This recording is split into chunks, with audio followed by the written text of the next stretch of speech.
Hello everyone, so today we are going to learn about class 10, chapter 10 in physics, which is light. So what is this light? Light is a form of energy which produces sensation of sight among us. That means because there is light everywhere, we can see different things and it is a form of energy. To be more specific, because of reflection we can see things. Now what is this reflection? So light basically has two types, or not types, it is classified into two different categories, that is reflection and refraction. Reflection is bouncing back of light, and this bouncing back of light enables us to see different things in our surrounding. And about refraction we'll be studying in this chapter a little later. So before going to detail about this chapter or just taking down the important concepts, first, let's learn some basic things of the chapter. So now what is ray of light? The path by which light travels is ray of light, and arrow in between it gives us the direction of light. Now what is beam of light? When group of ray of lights travel together, it is called beam of light.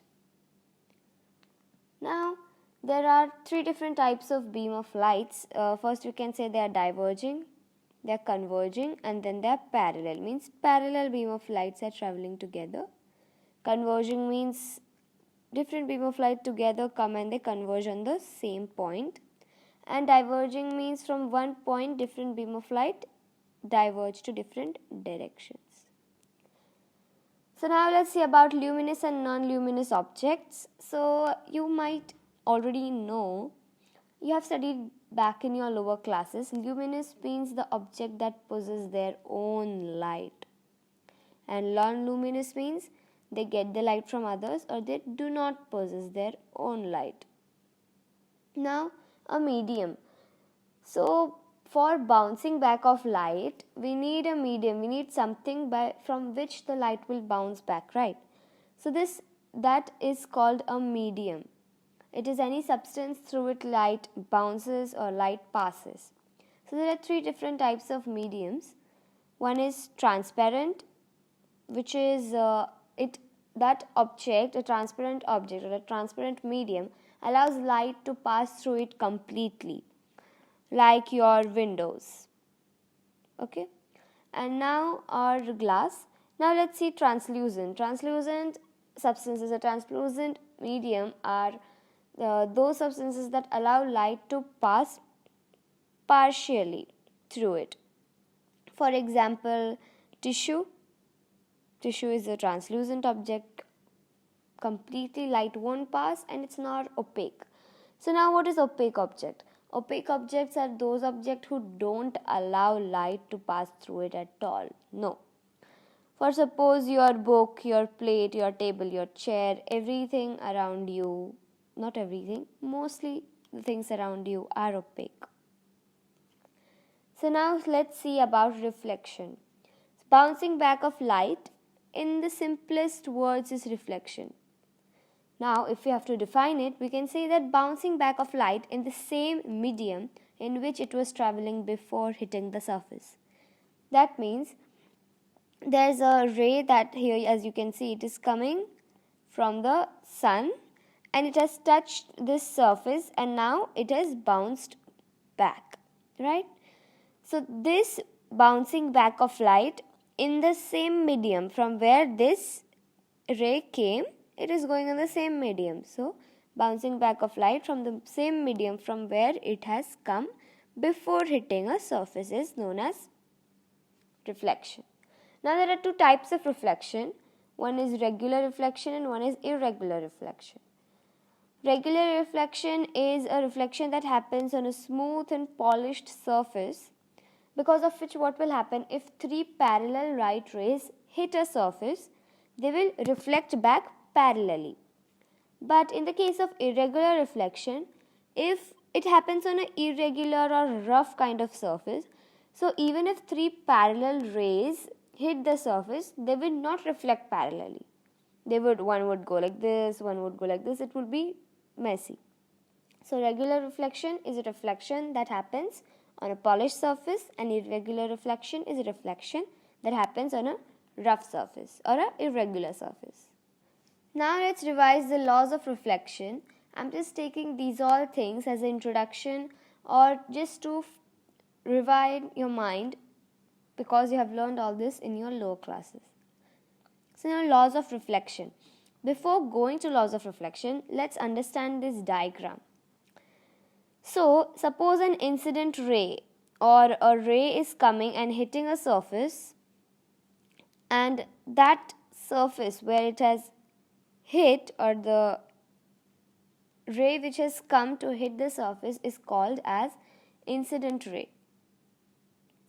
It's called as incident ray. And after hitting the surface, which ray reflects is called as reflected ray. Okay? And now we are going to draw a perpendicular from the area or from the surface where the rays hit in the air, and that perpendicular will be called normal. Now the angle between the incident ray and the normal is the angle of incidence, and angle between the reflected ray and the normal is angle of reflection. Now the point where incident ray, normal and reflected ray meet on the surface is known as point of incidence. So just remember all these terms, and this diagram is quite very important. Now let's see laws of reflection. First, incident ray, normal and the reflected ray all lie on the same plane. So the first law of reflection says that the incident ray, the normal and the reflected ray, all three will lie on the same surface or the same plane. And the second law of reflection says that I equals R. Okay, so I forgot to tell that. Angle of incidence is represented by small letter I, and angle of reflection is represented by small letter R. So they say that angle of incidence is equal to angle of reflection. So yes, it is right. So this is the second law of reflection, that I will be always equal to R. So now let's move on. Now let's start the most important topic here, that's spherical mirrors. And this is the topic because of which we have come into this chapter. So spherical mirrors. So you might have seen the normal mirrors or the plane mirrors which are straight, and we see our face daily in that. But here we are going to learn something different. We are going to learn curved mirror, or they are known as spherical mirror. You might have seen the dental mirrors or the mirrors used in hospital or the rear view mirrors. These mirrors are spherical mirrors and they are not plane. So there are two types of spherical mirrors, concave and convex. Now concave spherical mirrors, reflected surface is curved inside. So this is the reflected surface of the concave mirror, right? So if the incident ray comes here, it will reflect like this way. But if the incident ray on the concave mirror comes here, nothing would happen to it because it's not a reflecting surface. Clear? So now concave mirrors, reflected surface is curved inside, and concave mirror is also known as converging mirror, about which we'll study later. I don't want to confuse you right now. Now convex mirror. In convex mirrors, reflected surface is bulged outwards. What do you mean is bulged outwards? So I have drew the wrong diagram here. I'm sorry. So convex mirrors, reflected surface is bulged outwards. That means this is a convex mirror whose reflected surface is this part. So if an incident ray comes like this, it would reflect this way. But if an incident ray comes here, nothing would happen because that is not a reflecting surface. So convex mirror is also called as a diverging mirror, about which I'll tell you later. Now, before going deep into this topic, let's learn some important terms which are related to spherical mirrors. And without these terms, you will not be able to learn this chapter. So please pay attention and be careful about it. So the first thing is center of curvature. The center of curvature of a spherical mirror is the center of the hollow sphere. It is not center of the mirror, it is the center of the hollow sphere from which mirror is a part of. So now from where the spherical mirror will come, it is curved like this, right? So it would be part of some hollow sphere by which it is broken, right? So center of curvature is the center of that hollow sphere here. Okay, so this is the center of curvature of, so this here, as you can see, is the center of curvature of the convex or concave. Yeah, you're right, concave mirror, and this is the center of a convex mirror. And we represent these lines behind the mirror to show that this surface is not reflecting. Okay, so now let's move on to the second topic, which is radius of curvature. Now radius of curvature is the radius of the hollow sphere in which mirror is a part of. That means it is not radius of the mirror, it is the radius of the sphere. So this is the radius of curvature, this is the radius of curvature, this is the radius of curvature, this is the radius. Okay, so as you can see, I have marked it here. Now the center of curvature is marked or represented by C, whereas radius of curvature is represented by R. Now the third thing, which is pole. What is the pole? Pole is center of the mirror and is represented by capital P. Pole is the center of the mirror. So as you can see here, from here to here is the mirror, right? Yes, and this is the center of it, which is represented by P, pole. So this is a concave mirror and this is a convex mirror. Now let's move on to the fourth thing, which is principal axis. Principal axis is a straight line passing through the pole and the center of curvature and is extended to both the sides. So now what is principal axis? Principal axis is just an imaginary line. There is no actually real line passing through any hollow sphere. As we say that Earth is spinning on its axis and this axis is just imaginary. In the same way, this principal axis in the mirror is also just imaginary. It is a line which is passing through the center of curvature of the hollow sphere and the pole. So here you can see a line. Yes, so that was the principal axis. Now aperture. What is aperture? Aperture of a mirror is reflecting surface of the mirror. How much ever is the reflecting surface of that mirror is its aperture. So here, in the case of concave mirror, N1 and N2 represents what? Aperture of the mirror. So this much is only the reflecting surface of the mirror. And now here in the convex mirror, M1 and M2 represents the aperture of the mirror. Clear? Now there are two more topics to learn. Principal focus. This is very important. Principal focus is a point on principal axis at which the light rays which are parallel actually meet in the case of concave mirror and appear to meet in the case of convex mirror. So now don't get confused. I'll explain you. Now suppose what is principal focus, right? So suppose there are two parallel light rays coming towards the reflecting surface of the mirror. It said that these two parallel light rays, suppose here also one is coming, 3, okay. It is said that if parallel light rays come towards the concave mirror, this is concave, right? Yes. Come towards the concave mirror and they will reflect and they would all pass through principal focus. And this point where they meet on the principal axis is known as principal focus and is represented with capital letter F. Clear? But in the case of convex mirror, what would happen if two parallel rays come, suppose like this, and they will reflect like this, right? So how they will meet principal focus? Principal focus lies between the pole and the center of curvature. So it's not possible for them to meet principal focus, right? So yes, they will meet it, but actually they will not meet it. It will appear that they have met it.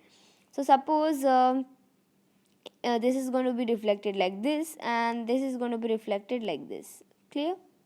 So now these reflected rays, when we extend backwards, we will find that they are meeting principal focus. Clear? So principal focus in the case of concave mirror they actually meet the reflected rays actually meet the principal focus only if the incident rays are parallel. But in the case of convex mirror, the reflected rays appear to meet. They do not actually meet, they just appear to meet. Okay. Now focal length. So focal length is represented by small letter f, and it is distance between the principal focus and the pole. So now where is the principal focus? As you can see here, okay, it became so much complicated. So here is the principal focus and here is the pole. So the distance between the principal focus and the pole is the focal length. You can see here f. So that is a focal length. The distance between the principal focus and the pole is called the focal length. Okay. So now let's see about, here I have explained or drew a good diagram about principal focus. So here are IR in the sense incident rays, RR in the sense reflected rays. So here there are incident rays 1, 2, 3, 4 that are coming, and now these are 1, 2, 3, 4, they are getting reflected, right? And now after reflection, see here is a point on principal axis. Can you see that point where they all are meeting together? And this point is termed as principal focus. Clear? Now in the case of convex mirror, these are the incident rays 1, 2, 3, 4, and these are the reflected rays 1, 2, 3 and 4. Now these actually don't meet at focus. This is the focus and these actually don't meet at focus. But when we extend it backwards, as you can see, every reflected ray appears to meet on the focus. And this focus is going to be completely or correctly in between the pole and the center of curvature. Now mirror as a part of sphere. So now here is a convex mirror and a concave mirror. You can see and understand all the terms just for a minute. So let's move on further. Now there is a relation. Okay, wait. See this figure and tell me if F lies in between pole and center of curvature. So PF is going to be equal to CF, right? Is it? So now if PF is equal to CF, then PC is what? PC is radius of curvature. So can I find a relation between the radius and the principal focus? Can you? Yes, you're right. So F equals R by 2. So I'm sorry, this is not small letter f, it is capital letter F. Because small letter f represents what? Small letter f represents focal length. So this is the this will help you to find in your find the focal length or find the radius in your word problems. So if focus from pole to focus, if the distance between pole to focus, that means what? Focal length, if the focal length is equal to 10, then what will be the radius? If focal length equals 12, what will be the radius? If focal length equals 12, radius will be 12 into focal length equals 10, then radius will be 10 into 2, that is 20. Because here PF equals CF and PC together equals radius of curvature. So if PF is 10, then this is also going to be 10, and 10 plus 10 equals 20, right? Yeah.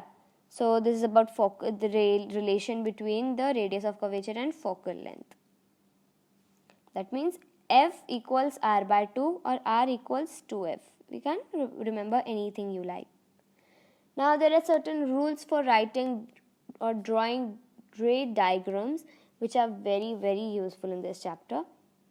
So just pay attention and see. So now, this is the first rule for writing ray diagram.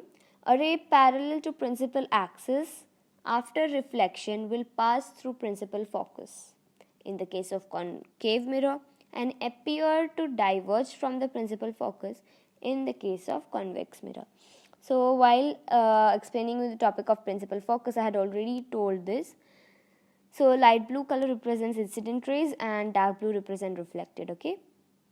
So now here are two incident rays that are coming, 1 and 2, and now these incident rays after reflection in the case of concave mirror will pass through the principal focus. But in the case of convex mirror, these incident rays which are coming will appear to pass through principal focus. They will not actually pass through principal focus. When we extend it backwards, we will feel that it was passing through the principal focus. So, IR, if it is parallel, then RR will meet at focus, right? Now, the second rule is totally opposite of this.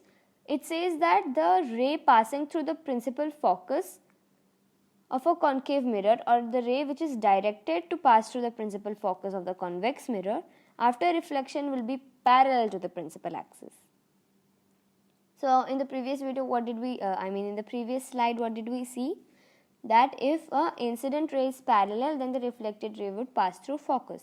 Now here, if the incident ray is passing through focus, reflected ray will be parallel, okay?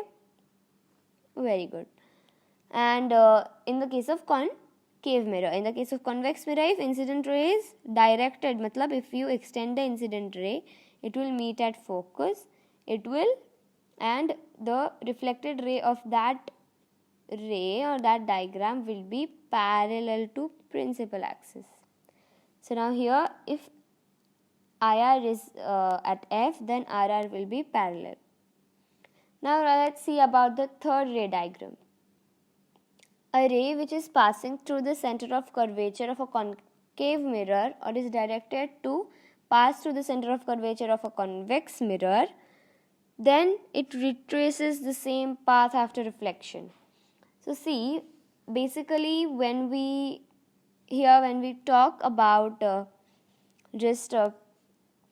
reflecting incident rays falling and reflected rays, so how can we say that incident ray and reflected ray, where is the normal? So this is the normal, or when we join the point where the incident ray has come from to the center of curvature, that line is going to be our normal. And this was a point I had to mention. So here in the same way, we will just extend, we'll draw like this a line which is going to be our normal, and then we can compare the incident angle of incidence and angle of reflection. We can make that equal, and then we can construct the reflected ray, right? So whenever any condition, you have to just join the point where the incident ray has met to the normal, and you will get all your answers. So now in the third law, they say that if an incident ray is passing through the center of curvature, what would happen? The normal would be the center. I am hitting here the normal I'll draw, which is passing through the center of curvature.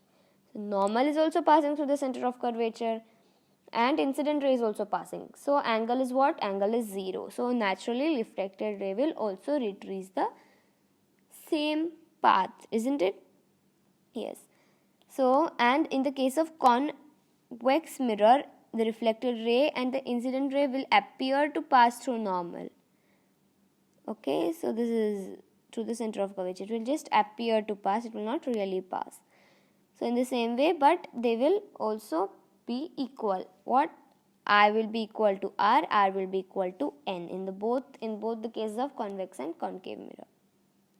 Now the fourth ray diagram says that a ray falling obliquely to the principal axis towards the pole on the concave mirror or a convex mirror gets reflected obliquely. It's so simple, okay? So in this case, if a incident ray is coming and falling on the pole, hitting the point on the pole, So then what would the principal axis will become? The normal, right? See, here is the center of curvature, and the principal axis here in this case will become the normal. And then the reflected ray would reflect obliquely. That means this area is going to be equal to this area. I is equal to R, and the principal axis will act as normal. In the case of concave mirror, in the case of convex mirror, what would happen? The incident ray comes and hits the surface of the mirror and pole. Then the reflected ray, this principal axis would act as normal, and the reflected ray would reflect this way, right? So now we have completed about the ray diagrams. So now before ending the video, one small topic is left: image formed by the spherical mirrors. So for understanding the image formed by spherical mirrors, and that we are going to study in next video, don't worry. So first we have to recollect the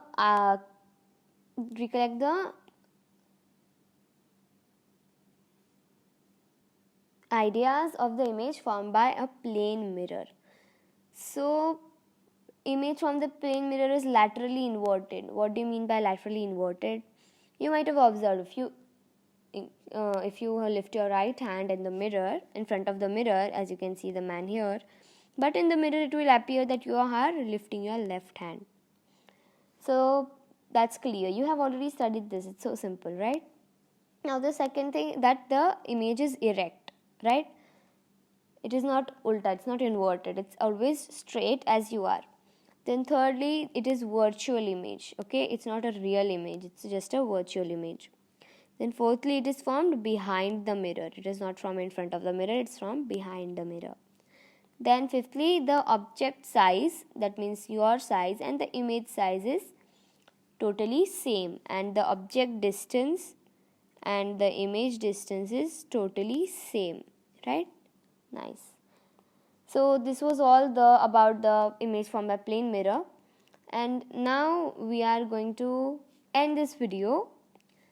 So thank you, take care, bye, and we will meet with our next chapter in our next video, and hope the second part is coming soon. Thank you.